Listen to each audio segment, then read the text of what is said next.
Grabe ngiti ni Rina makita niya Kuya Edo na Edo bilib na kay Rina. Oo nga, grabe saya ng ating prinsesa Rina nang makita niya Kuya Edo niya na sinundo siya sa school.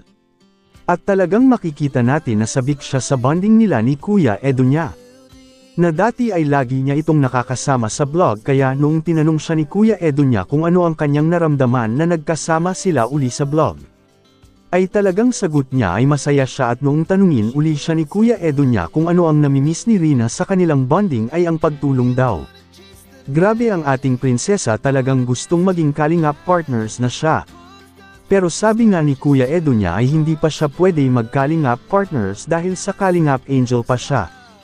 By the way, grabe bilib ni Kuya Edo niya kasi talagang nagulat siya sa napalaking improvement na nakita niya kay Rina.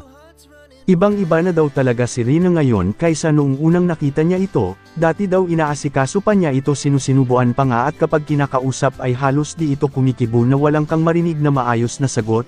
Pero ngayon kapag tinatanong mo siya ay talagang ang bilis sumagot na at nasa tama na ang sagot niya. At isa pang ikinatuwa ni Edo ay yung hindi daw siya nakakalimutan ni Rina kahit pa matagal na silang hindi nagkasama sa pag-vlog, at hindi na din daw isip bata si Rina.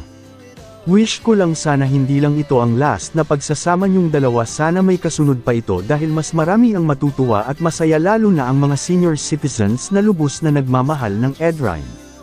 Kayo guys, anong wish nyo? Please comment below na lang po at paki-like and share na rin sa video kong ito. Muli maraming salamat po sa patuloy nyo na pagsuporta sa Monty Kong channel. Sa patuloy nyo na pagsuporta kila Kuya Val Santos Matubang, Kalingap Rab, sa lahat ng mga Kalingap partners, good day and God bless everyone's, I love you all. Nakakatuwa kasi pag nakikita natin siya every time, sa may mga pagtitipon tayo, halos parang mas nagiging magaling siya, parang siya nag-i-improve na. Hindi, kilala pa niya ako yung nakakabilib doon. Hindi niya ako nakalimutan ni Rina talaga, which is nakakatuwa guys.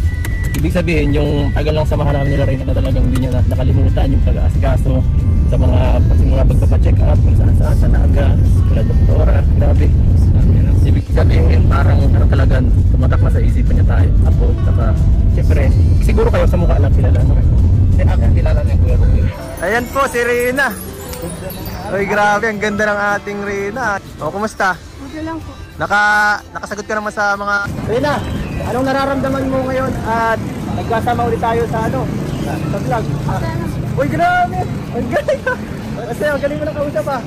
Oh, ito pa oh. Magkapares pa kami ng damit ni Rina oh. Pares kami nakapula ngayon oh. Rina, anong na-miss mo sa tagal lang hindi natin pagsasama? Anong mga na-miss mong ginagawa natin?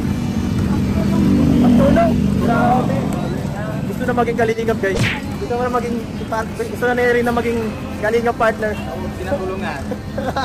Rina, susunod na lang pag nung una natin nakasama si Rina talaga sa mga kalingap sa vlog talaga, hindi ko talaga makita na mas mag-improve ka pa ng kaya parang normal lang si Rina ngayon medyo madali nang kausap, hindi ka gaya dati hindi ka nagsasalita, tatanda ko matalita si Rina pag isang sagot puro lang tanong lang ganyan lang. Pero ngayon, gusto naman ko kayo dito Ate Ruta? Okay lang. Hindi naman kayo pinapasakit ang uli na Rina? Hindi na. Nabawas na? Malaki na, malaki ng... Ang improvement na? Malaki na. Kaya nga kahit ako na... Malaki na halo siya na. Oo, parang ay, ganito na, parang hindi naman ganito yung... Parang normal na yung ganyan. Nagtanong na nga kami kanina lahat, ayos na sagot niya. Oo. Yung pag tinanong mo, tama na yung sagot niya. Tama. Hindi na malayo dun sa...